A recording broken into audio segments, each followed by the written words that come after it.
Welcome to the Daily Plunge. We are in the book of Psalms. Psalm 49 starts off, the guy is preaching. Hear this, all you people.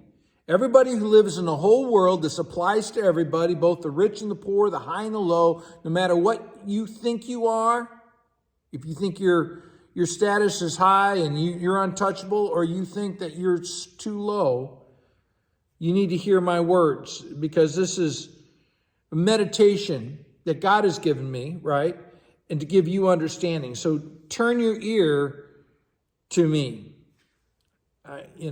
So he says, why should I fear when evil days come? Why should I fear when things go bad? Because it's not like you can save yourself anyway. When wicked deceivers who trust in their power, their wealth, and their own selves, it's not like they really have power.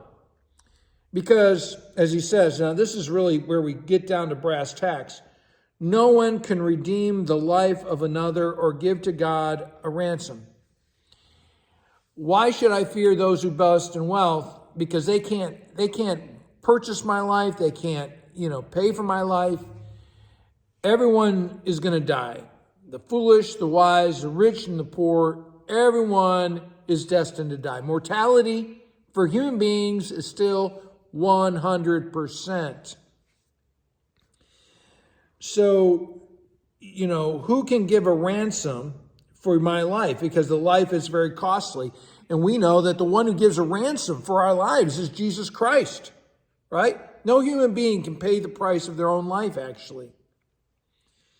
And there's no payment that a human being that's going to ever be enough. That's why the payment of Jesus Christ, who is the Son of God and the Son of Man, his payment is enough, but no one else's.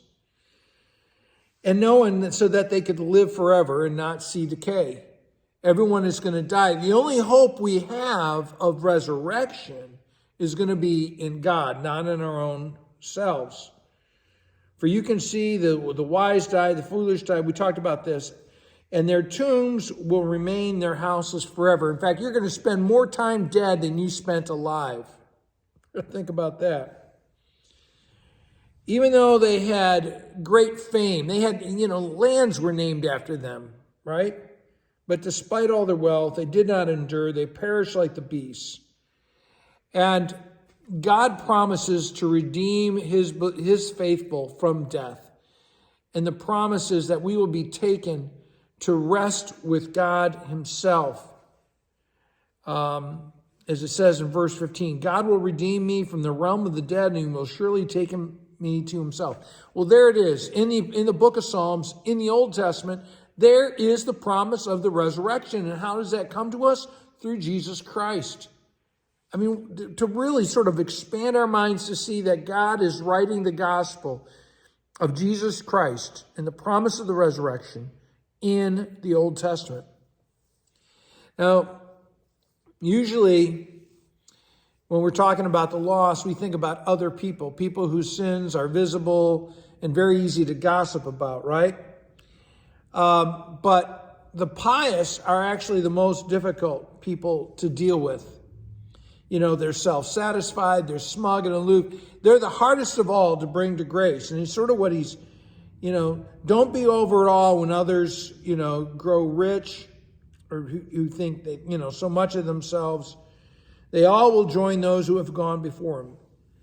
And so we are not to take any solace from our own abilities, our own goodness, our hope alone, because we're all going to die. Our hope is that when we die, that God makes us alive again, because he's done it once and he's going to do it again. Hey, thanks, friends. Have a blessed day.